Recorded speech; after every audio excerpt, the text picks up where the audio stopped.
හරි ලස්සන තැනකට පාවුනේ නුඹ ආවිත මතකෙට මාලයේ කැලතන පෙම් හැඟුමට තීරණේ විතරක් ඇති හනිකට සෝබනී නුඹ දන්නැති මේ ආදරේ නැති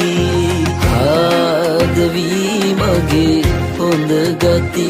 වටහාලා ගන්නේ නම් වටී